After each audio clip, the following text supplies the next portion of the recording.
Ready to unlock your natural genius? You're in the right place. Welcome to the Genius Talks podcast. Your host is a holistic health and self-awareness coach, Chris, who helps genius entrepreneurs like you boost your productivity and energy with the right activities at the right time for your specific body. Chris and her guest will show you how lifestyle tweaks can help you achieve your happiest, healthiest, and most fulfilled state. You'll also receive insights on unlocking your natural genius and building the right habits and mindset from a hormone-based personality coach. That's Chris, so you can start truly living. In this episode, I'm going to let you in on a conversation between me and my genius experts inside the HBP community about listening to your body. I hope you enjoy it. Alam ko yung feeling lang hindi ako okay versus sa umakapaw ako sa okay. Ayun na, parang naramdaman ko, parang mas naging in tune lang ako sa body ko. Kasi ang hirap na hirap ako mag-listen to my body. Paano ba yun, Tin? Hindi ko pa rin ano yung listen to your body na advice nyo. Even if matagal nyo lang sinasabi sa amin yun. Parang mga listen to my body. Tanongin natin si Tricia. Trish, ano yung improvement when it comes to listening to your body nung na-access mo yung profile? Before ako mag-start na makuha yung HBP profile ko, parang palaging pagod yung katawan ko, ganyan. So, nung na-access ko yung HBP profile ko, parang hindi siya more on listen to your body yung nangyari. Parang direct mo na talaga yung nangyari sa akin.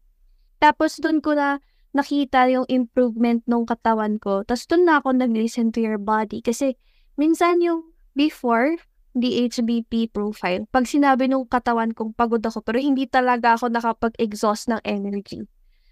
Parang taliwas siya, parang counterproductive. Pero nung na-access ko yung HBP profile ko, with the guidance, kasi hindi ko masasabing I listen to my body nung nag-HBP profile ako. Parang may direction muna to improve yung current state ng katawan ko.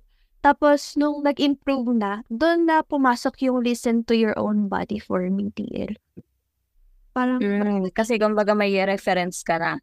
Yes. Tsaka mas naging healthy na yung state ng body ko kumpara nung hindi pa ako nag-join ng HBP VIP coaching program. Parang kahit na pinakinggan ko yung katawan ko na, ay, pagod ako, ay, kailangan ko ng ganito. Hindi siya in line sa healthiest being ko. Ganon. Ang nagigets ko sa explanation mo is, you have to experience muna yung paano maging in tune sa katawan para matutunan mong makinig kapag hindi ka in tune. Yes, that's right. Yung sa akin naman kasi, ba-access ko yung profile ko because naging coach ako. It's like 2 years na in-ignore ko siya. Yan tayo tigas na ulo. 2 years before ko siya sinunod, middle of 2021 nung nagkaroon ako ng access. Siyempre, tuwa ako. So, explore ko. I know everything already that I needed to know about my body, but I was not following it. Kasi, number 1, nasa survival phase pa ako. Siyempre, ako yung breadwinner, kailangan ko magtrabaho. Alam ko na dapat ganitong oras tulog na ako, pero alas 2 pa din ako natutulog. Kasi mas importante sa akin na may pera ako. Diba? Mas importante sa akin na nandun yung sense of safety ko dahil may pera ako. Which is, alam naman natin, priority ng utak natin yung safety. We are safety-minded. Na-overpower ng pagiging safety-minded ko yung willpower ko to have enough rest or to listen to my body. So parang, alam ko that I was abusing my body. I was also listening to my body. Listening to your body is different from following yung naririnig mo. You know what I mean? Like, alam ko sinasabi ng katawan mo na pagod na ako, I want to rest. And then you are not honoring that. So, those are 2 different things. Listening and honoring.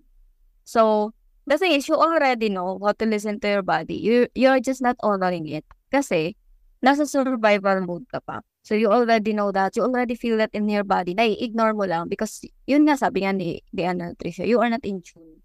Pag naranasan mo na yung masarap sa pakiramdam sa katawan, hindi ko alam kung gugustuhin mo pang bumalik doon sa hindi masarap sa pakiramdam eh. 'Di ba?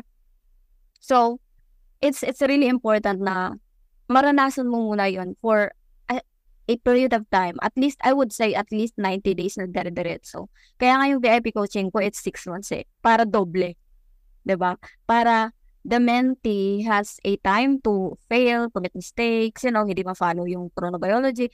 Yan ko na lahat yan. Plinano ko na lahat yan. And because I know that, I could be the perfect guide or whatever. Pero kung yung mentee mismo is, 'di ba, hindi nila fina-follow yung chronobiology, yung mga recommendations sa profile nila, that's useless.